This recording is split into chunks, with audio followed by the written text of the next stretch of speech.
Good morning. आज आपण प्रकरण चौथं जे आपलं भौमितिक रचना किंवा geometrical construction semi non semi दोन्हींचं पण एकत्र घेतोय मी. त्याच्यात पहिल्या प्रकाराकडे जातोय. The name of that topic, त्याचं नाव आहे समरूप त्रिकोणाची रचना, construction of similar triangle. Construction of similar triangle, समरूप त्रिकोणाची रचना. समरूप त्रिकोण कोणाला म्हणायचं किंवा सिमिलर ट्रायंगल कोणाला म्हणायचं हे आपल्याला आता माहिती आहे. Two triangles are similar if sides are in proportion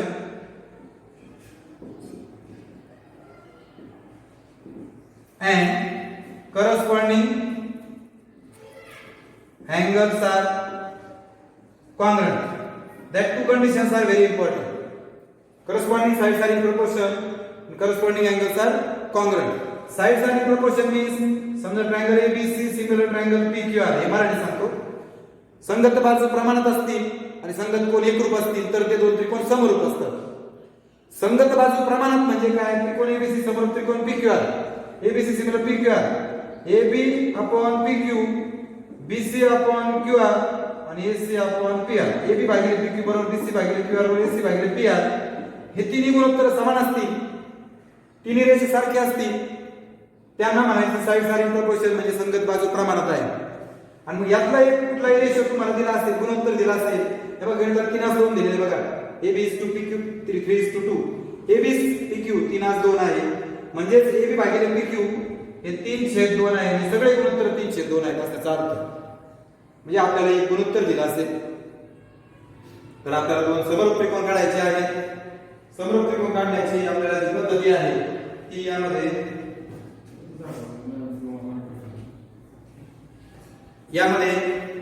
दोन त्रिकोण समरूप काढायचे आहेत. आता त्रिकोण ABC समरूप त्रिकोण PQR गणित वाचतो बघा मी. Triangle ABC similar triangle PQR, in triangle ABC AB दिलाय, BC दिलाय, AC पण दिलाय आणि एक रेशो दिलाय. कन्स्ट्रक्ट ट्रायंगल ABC आणि PQR. त्रिकोण ABC समरूप त्रिकोण PQR मध्ये तीन बाजू दिलेल्या आहेत बघा आणि एक गुणोत्तर दिलेले आहे, तर त्यावरून त्रिकोण काढायचे. याच्या दोन पद्धती आहेत, तुम्ही नीट समजून घ्या. दोन पद्धती, एकूण तीन प्रकारच्या सिद्धता आहेत पण त्यातल्या दोन प्रकार महत्वाचे. पहिला प्रकार, दोन भिन्न प्रकारचे त्रिकोण असतील, दोन वेगळ्या प्रकारचे त्रिकोण असतील, म्हणजे दोन सेपरेट त्रिकोण घेतले म्हणजे त्यामध्ये दोन त्रिकोणामध्ये एकही शिरोबिंदू सामायिक नाही. त्रिकोण ABC आणि त्रिकोण PQR याच्यामध्ये एकही शिरोबिंदू सामायिक नाही. असे दोन समरूप त्रिकोण तुम्हाला दिलेले असतील तर रचना करायची आहे. Two triangles are given if they have no any vertex common. No any vertex common. बघा ना, ABC PQR both vertex are different. याचे तीन शिरोबिंदू याचे तीन शिरोबिंदू पूर्णपणे वेगळे आहेत. हा पहिला प्रकार आता तो मी घेणार आहे दोन आकृत्या. आणि याच्यानंतर दुसरा प्रकार जो आहे, there is a one vertex common म्हणजे triangle ABC similar triangle DBE. दुसरा प्रकार, त्यामध्ये दोघांमध्ये एक शिरोबिंदू सामायिक असेल, एक शिरोबिंदू सामायिक असेल दोन त्रिकोणांमध्ये. बघा इथं B आहे, इथं B आहे, एक शिरोबिंदू सामायिक आहे, बाकीचे वेगळे आहेत बघा. म्हणजे एकही शिरोबिंदू सामायिक नसताना पहिला प्रकार आणि एक शिरोबिंदू सामायिक असताना हा दुसरा प्रकार. असे दोन प्रकार आपल्याला शिकायचे. One no any vertex common that is the type 1 आणि one vertex is common that is the type of 2. Now we learn the type of first, no any vertex common, एकही शिरोबिंदू सामायिक नसताना. एकही शिरोबिंदू सामायिक नसताना. No any vertex common.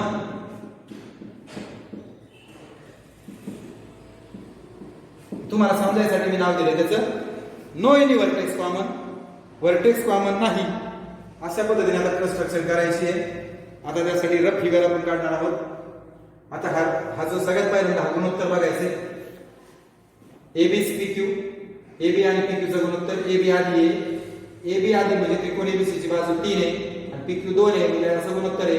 3 मोठा आहे म्हणजे पहिला त्रिकोण मोठा आहे. मग आता हे तिन्ही बाजू दिलेले आहेत म्हणजे मी अंदाजे दोन त्रिकोण काढतो. अंदाजे दोन त्रिकोण काढतोय, कच्ची आकृती काढतोय, पक्की मी नंतर काढणार आहे.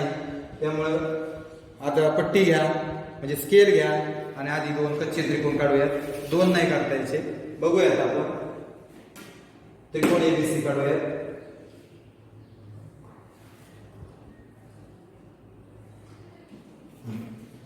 तुम्हाला त्रिकोण एबीसी बांधले पण ए बी सी. ए बी दिलाय 5.4, बी सी दिलाय 4.2 आणि ए सी दिलाय 6.0. बरोबर. आता तुम्हाला गुणोत्तर दिलेले आहेत. दोन गुणोत्तर दिल्यामुळे आपल्याला त्या दोन गुणोत्तरावरून उरलेल्या बाजू काढता आल्या पाहिजेत. म्हणजे you have to calculate the remaining sides from the given ratio. मग आता आपल्याला पहिला त्रिकोण कसा काढलाय? त्रिकोण triangle A B C similar triangle P Q R. त्रिकोण ए बी समोर त्रिकोण P Q R. Sides proportion लिहा. ए बी भागिले पी क्यू, बी सी भागिले क्यू आर आणि ए सी भागिले P R. That is the sides are in proportion. But A B upon P Q, A B छेद P Q हा ratio दिलाय म्हणजे बरोबर 3/2. इथं लिहा संगत बाजू प्रमाणात corresponding sides of similar triangle. English वाल्याने इंग्लिश मध्ये लिहा, मराठी वाल्याने मराठीत लिहा. संकेत बाजू प्रमाणात मांडलेले आहेत. आता याच्यामध्ये मी किमती भरणार आहे. ए बी टाका याच्यामध्ये. ए बी 5.4 छेद पी क्यू, बी सी किती आहे बघा 4.2 छेद क्यू आर आणि ए सी 6.4 छेद पी आर. मी फक्त ए बी बी सी आणि ए सी च्या किमती भरल्या. आता पहिला शेवटचा घ्या. 5.4 छेद पी क्यू बरोबर 3/2. तिरकस गुणाकार करून किंवा बाय क्रॉस मल्टिप्लिकेशन. मराठी वाल्यांनी मराठीतल्या तिरकस गुणाकार करू, इंग्लिश वाल्यांनी बाय क्रॉस मल्टिप्लिकेशन. 5.4 गुणिले 2 या दोघांचा गुणाकार, या दोघांचा गुणाकार. मला पी क्यू काढायचा आहे. गुणिले 3 भागिले होईल. पॉइंट आखून द्या. 54 गुणिले 2 छेद 3 गुणिले 10. 54 गुणिले 2 छेद 3 गुणिले 10 बरोबर पी क्यू.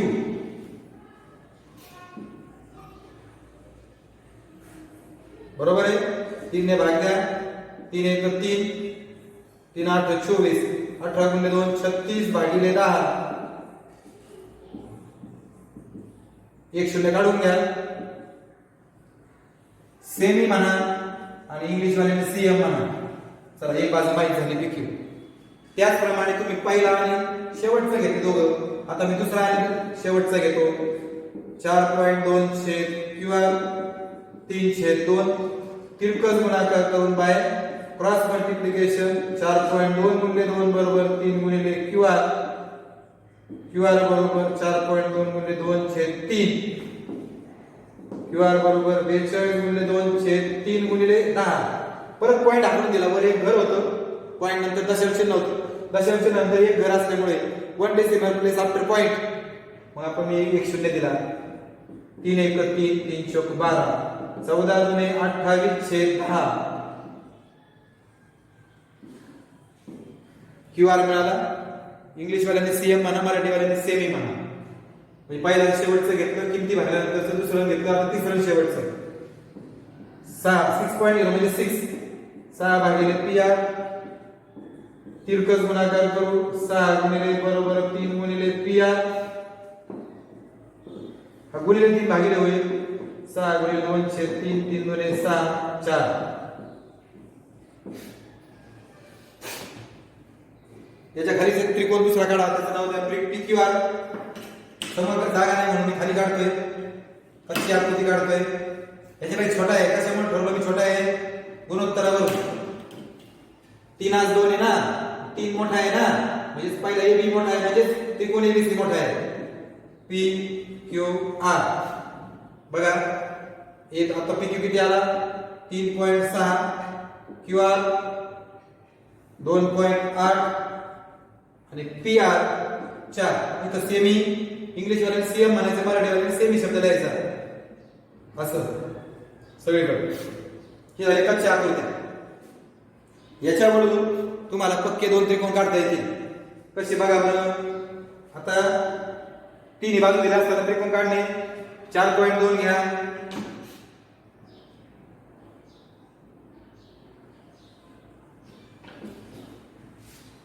टोकांटोकांपासून 4 नंतर 2 घर घेतलं बघा मी 4 CM म्हणा मराठीवाल्यांनी सेमी म्हणा काय नाव आहे BC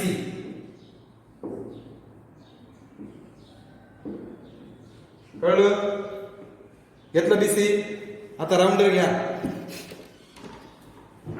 राऊंडर मध्ये माप घ्या बरोबर आता हे राऊंडर आहे आता इथं किती आहे B पासून 5.4 अंतरावर आहे म्हणजे take a distance 5.4 on your rounder तुमच्या कंपास मध्ये 5.4 अंतर घ्या घेतलं आणि ते कुठे ठेवायचं B वर हे इथं B वर ठेवायचं आणि वरती एक चाप मारायचं झालं इकडून 6 आहे take a distance 6 cm on your rounder तुमच्या कंपास मध्ये 6 सेंटीमीटर घ्या C वर ठेवून दुसरा चाप मारा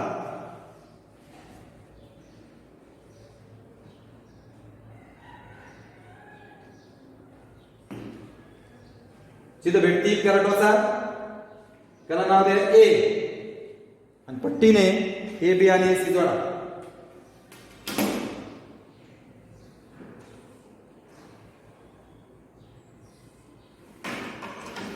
त्याला पहिला त्रिकोण दुसऱ्याचे माप माहिती आहेत आता 2.8 घ्या त्याचं नाव आहे QR त्याचे माप घाला बरं का 5.4 6 सेमी CM द्या इथं पण सेमी CM द्या आता राऊंडर मध्ये किती घेणार 3.6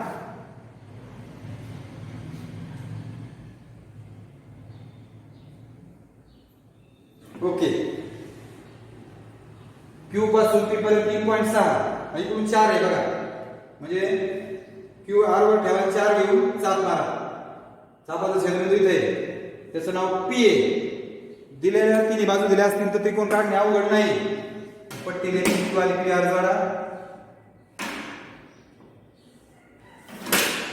त्यात माप बघा 3.6 आणि 4 सेमी म्हणा किंवा CM तुमचं जे मराठी सेमी वाल्यांनी तसं बघा संपलं मी परत एकदा सांगतो एकही शिरोबिंदू कॉमन नसताना म्हणजे नो एनी व्हर्टेक्स कॉमन अशा वेळेस त्याच्या साइड्स प्रपोर्शन मांडल्या कोण जर दिला असेल तर अँगल घ्यावा लागतील कॉन्ग्रंट कोण एकरूप घ्यावे लागतील संगत बाजू प्रमाणात लिहिले corresponding sides of similar triangle मांडल्या आणि त्याच्या पुढे त्याचं गुणोत्तर लिहिलं त्यात किमती भरल्या ज्या माहिती आहेत त्या पहिलं शेवटचं घेतलं तिरकस गुणाकार क्रॉस मल्टिप्लिकेशन दुसरं शेवटचं तिसरं शेवटचं 3 व्हॅल्यू काढल्या आणि दुसरा त्रिकोण काढला त्याच्यामध्ये माप भरली 2 त्रिकोण माहित झाले कच्च्या त्रिकोणावरून पक्के त्रिकोण काढले आता एक्झाम्पल दुसरं आहे बघा तिथे दुसरं एक्झाम्पल पाहूया नीट पहा आता याची खिचडी झाली खूप जागा नव्हती थोडीशी अडचण वाटत होती तर आपण आता सुटसुटीत आकृती काढू कॅल्क्युलेशन सुटसुटीत करू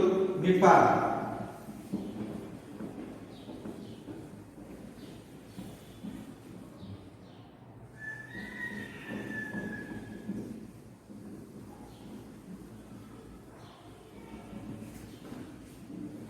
हा आता यामध्ये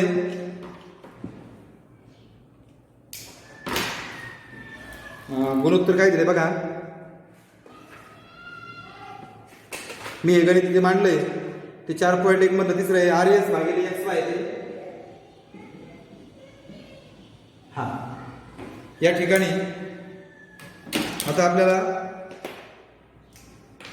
या गणितामध्ये जागा भरपूर आहे आपण सुटसुटीत लिहूया आधी समजून घेऊया काय नेमकं दिलंय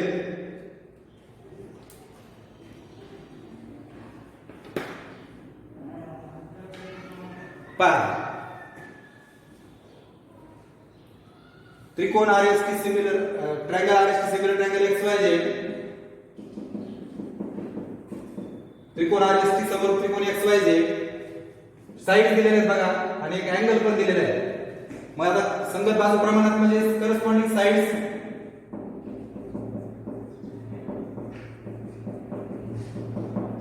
याच्यात गुणोत्तर आहे बघा RS छेद XY RS छेद XY दिलेले म्हणजे बरोबर 3/5 बरोबर आता काय आधी कोणत्या बाजू दिल्या ते बघू आपण RS याचं कारण लिहा संगत बाजू प्रमाणात corresponding sides of similar triangle RS दिला 4.5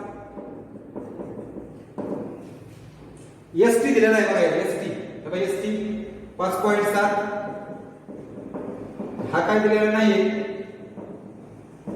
किमती भरल्या फक्त. यात एक माहित नाही म्हणून पहिला आणि शेवटचा घ्या. तिरकस गुणाकार क्रॉस मल्टिप्लिकेशन 4.5 गुणिले 5 बरोबर 3 गुणिले xy भागिले 3 बरोबर xy. आता याच्यामध्ये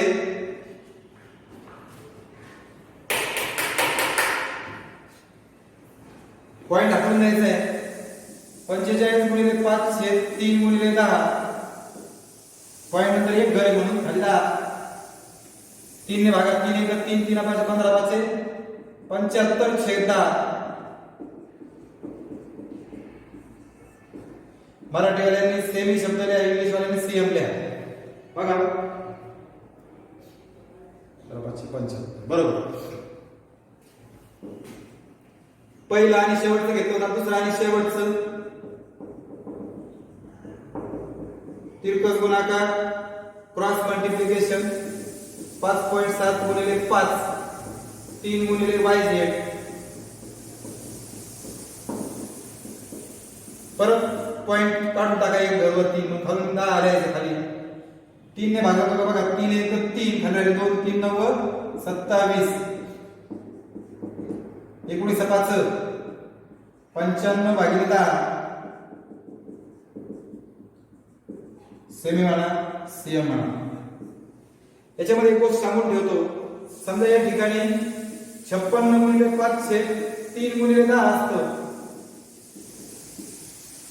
या 3ने 56 ला भाग जात नाहीये, अशा वेळेस 56 भागिले 3 करायचंय. किंवा नुसतं असं आहे बघा, 56 भागिले 3 आले, 3 ने काय 56 ला भाग जात नाही. 3 1 3 3 8 24 वरून घेतला 0 3 7 18 आणि 3 7 18. पॉइंट नंतर 2 घरापर्यंत भागायचे, 2 घरापर्यंत. पॉइंट नंतर दुसरं घर 5 किंवा 5 पेक्षा मोठं असेल तर हे 1 ने वाढवायचंय. उत्तर येईल 18.7. कळतोय का, येतोय का लक्षात? किंवा असं आलं 17 छेद 5 आले, भाग जात नाहीये. 5 गुणिले 5 3 15 5 चौक 20 याला 2.5 समजा 4 असेल भागिले 4 असेल, इतकं असं आलंय. 4 चौक 16 एक राहिला वर करता 0 4 गुणे 8 उत्तर आलं 4.25. पॉइंट नंतर दुसरं घर 5 किंवा 5 पेक्षा मोठं असेल तर 1 ने वाढवायचं, 4.3 घ्यायचं आपण. असा अंदाजे आपल्याला घेता आलं पाहिजे. या ठिकाणी 2च बाजू दिल्या असल्या कारणाने मला 2च बाजू काढता आल्या. याच्यामध्ये हे दोघं घेऊन काही करता येणार नाही. मग आता काय करायचं, अजून मला एक कोन दिलेला आहे बघा. एक one angle is given, angle RST is equal to 40 degree is given. बरोबर. मग आता बघा, हे दोन त्रिकोण समरूप आहेत, सिमिलर आहेत. साइड्स आर इन प्रपोर्शन, संगत बाजू प्रमाणात आहेत. करस्पॉन्डिंग अँगल्स आर कॉन्ग्रुएंट, संगत कोण पण एकरूप असतात. म्हणजे कोण R एकरूप कोण X, कोण S एकरूप कोण Y आणि कोण T एकरूप कोण Z. संगत कोण एकरूप, करस्पॉन्डिंग अँगल कॉन्ग्रुएंट ट्रायंगल. कळतंय का? Corresponding angle of congruent triangle असते म्हणजे हे एकरूप असतात. आता इथपर्यंत तुम्हाला काही शंका नसावी मला वाटतं. आता याच्यातला कोणता कोण दिलाय तुम्हाला बघा. कोण RST म्हणजे मध्ये कोण आहे, यस आहे ना. मग यस मध्ये दिलाय म्हटल्यावर आधी आपण कोण यस, एकच मिनिट शाही करतोय. हा आता बघा, मी 2 बाजू संगत बाजू काढल्या. आता मला नुसत्या 2 बाजूंनी त्रिकोण काढता येणार नाहीये, म्हणून मला आणखी एक कोन दिलाय बघा RST. मी तिन्ही संगत कोन एकरूप लिहिलेत. Corresponding angles congruent, corresponding angle of congruent triangle लिहिले. हा मध्ये एस आहे बघा. So S congruent with Y. कोण एस एकूण कोण वाय हे घ्यायचं खाली. माप कोण एस बरोबर माप कोण वाय बरोबर किती अंश 40 अंश. म्हणजेच कोण वाय बरोबर 40 अंश हे आपल्याला माहिती आहे. तिला एस. मग आता दोन त्रिकोण कोणते लहान आहे? 3 5 आहे. म्हणजे 3 पहिला जो त्रिकोण आहे तो लहान आहे, दुसरा मोठा आहे. मग एक्स वाय एक छोटा, पहिला छोटा आहे दुसरा मोठा आहे. आकृती काढताना, कच्ची आकृती काढताना थोडंसं डोकं वापरायचं. पट्टीनेच काढायची. पण याच्या या गुणोत्तरावरून ठरवायचं कोणता मोठा कोणता लहान आहे. त्यानंतर दुसरी गोष्ट, कोण कसा दिलाय त्याच्यावरती अवलंबून असतं. जर तुम्हाला दिलेला कोण हा विशाल कोण असेल, ऑप्टिव्स असेल, तर तुम्हाला अशा आकृतीने अशा काढायला लागतील. मग कळतंय का? मग कोण कसा दिलाय त्याच्यावर कच्ची आकृती अवलंबून असेल. आता इथं मला 40 अंश म्हणून मी साधी आकृती काढली. आता इथं हा जो कोण आहे तो मी इथं घेणार आहे. कोण RST आहे म्हणजे इथं एस नाव देतो, इथं आर देतो. हे बघा कोण RST, अँगल RST असल्यामुळे मी इथं एस घेतला. आता y 40 आहे म्हणजे वाय आणि हा होईल एक्स वाय झेड. आता काय काय दिले? RS 4.5 सेमी सीएम म्हणा, हा 5 CM म्हणा, नाही तर सेमी म्हणा. आता आपण कोणत्या किमती काढल्या? एक्स वाय 7.5 आणि वाय झेड कुठं आला? 9.5 सेमी किंवा सीएम जसं आहे तुमचं त्या पद्धतीने. आणि याच्यावर आता पक्की त्रिकोण तुम्हाला काढता येतील. यासाठी तुम्ही आधी काय करा, हा त्रिकोण पक्का काढू. एस टी घ्या 5.7.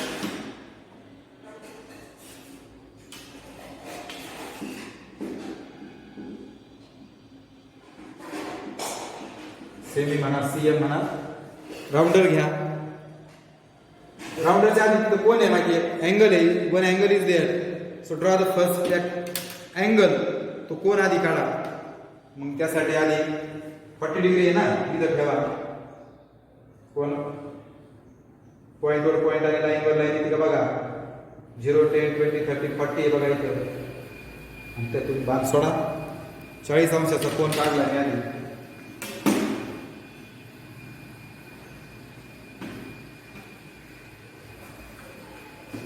लिहून ठेवा 40 डिग्री 40 अंश. आता 4.5 घ्यायचे. कंपास मध्ये 4.5 अंतर घ्या.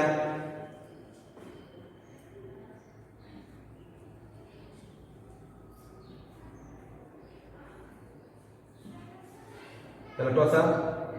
इथं आर नाव द्या. पट्टीने हे जोडा. हा 4.5 हा झाला पहिला त्रिकोण. आता 9.5 घ्या. मला जागा नाही म्हणजे खाली काढतो जरा. हा 9.5 त्याचं नाव आहे वाय झेड. कोण मापक ठेवा 40 चा बाण टाका.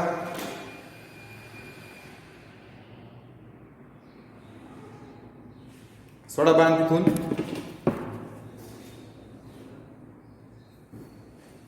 चा बाण सोडा.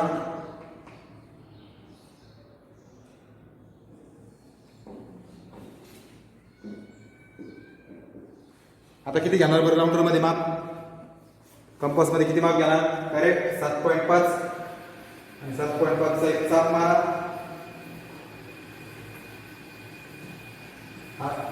हा पॉइंट जो आहे, हा बिंदू जो आहे, हा आणि हा जोडा पट्टीने. इथं एक्स नाव द्या आणि पट्टीने त्याला जोडा. इथं मला 7.5 इथं 9.5 संपलं. अशी सोपी आणि साधी रचना आहे. मला असं वाटतं 2 आकृत्या पुरेशा आहेत. तुम्हाला समजल्या असाव्यात असं गृहीत धरतो. खूप सोपं आहे. संगत बाजू दिल्या असतील, करस्पॉन्डिंग साईड दिल्या असतील तर करस्पॉन्डिंग साईड्स मांडायच्या, त्या किमती भरायच्या, रिमेनिंग साईड्स आणि अँगल काढायचे, राहिलेले कोण आणि बाजू काढायच्या, 2 कच्चे त्रिकोण काढायचे, त्याच्यामध्ये माहिती भरायची. लहान मोठे कशावरून ठरवायचे? गुणोत्तरावर. फक्त याची काळजी काय घ्यायची? दिलेला कोण जो आहे ना तो जर 90 पेक्षा मोठा असेल म्हणजे ऑप्टिव्स असेल, विशाल असेल तर ह्या आकृत्या अशा काढायला लागतात. म्हणजे त्या काढताना तुम्हाला अशा काढायला लागतील. कळलं?